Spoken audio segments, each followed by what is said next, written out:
Saudara-saudari yang terkasih, salah satu organ tubuh yang banyak digunakan adalah mata untuk melihat. Kegaburan dalam melihat membuat orang tak mampu mengentali apa yang ada di hadapannya secara jelas. Apalagi kebutaan membuat orang tak dapat melihat benda yang ada di sekitarnya.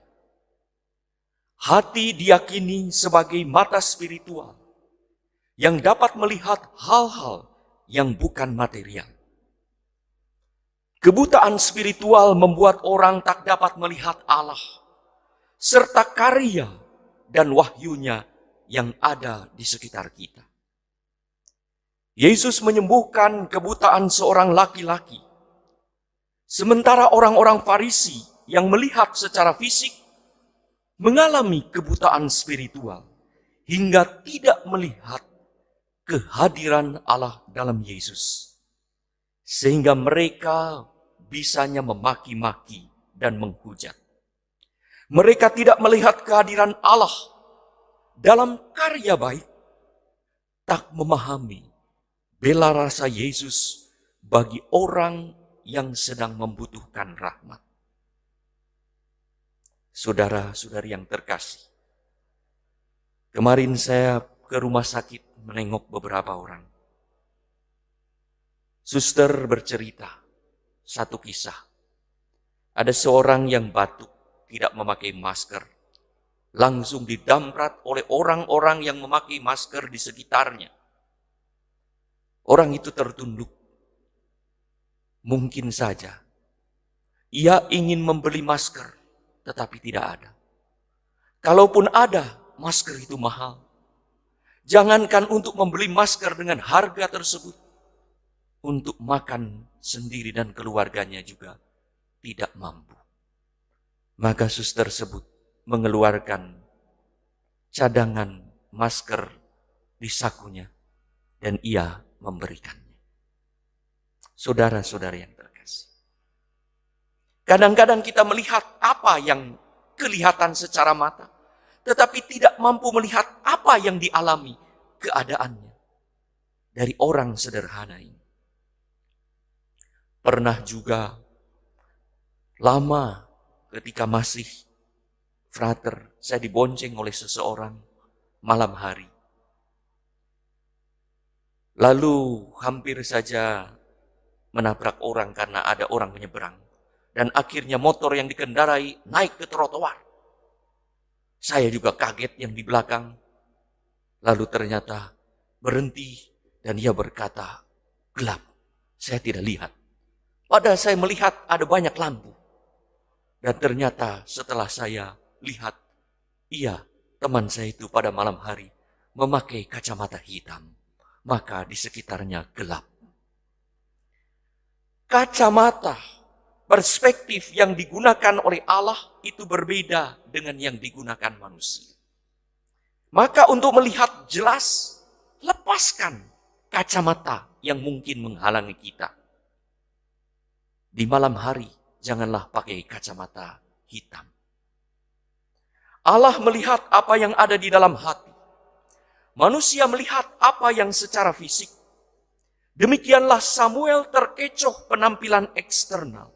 Wah, gagah, tampan, keren. Ia terjebak dan terperangkap penglihatan fisik. Pada waktu ditegur Allah, ia menyesuaikan diri dengan perspektif kacamata Allah. Lalu barulah ia melihat apa yang dilihat Allah. Ia memilih dan mengurapi Daud. Demikianlah orang-orang Farisi dalam Injil hari ini mengalami kebutaan hati karena menggunakan kacamata perspektif manusia dan menggunakan perspektif hukum atau norma, bukan belas kasih dan cinta Allah. Ketaatan buta pada hukum atau penyesuaian diri pada arus zaman, suara orang banyak, cari popularitas, inilah yang membuat mereka tak dapat melihat kehadiran Allah dalam diri Yesus yang membawa berkat. Ada kesucian yang tak terlihat. Ada rahmat yang tak terasakan. Kesombongan sebagai kelompok orang saleh dan merasa tidak bersalah menyebabkan mereka buta akan karya dan wahyu Allah di tengah-tengah mereka. Mereka melihat secara fisik, tetapi buta secara spiritual, hingga hati nurani tidak berbunyi, dan orang kudus pun dimaki habis-habisan. Lain halnya dengan orang buta secara fisik dalam Injil hari ini.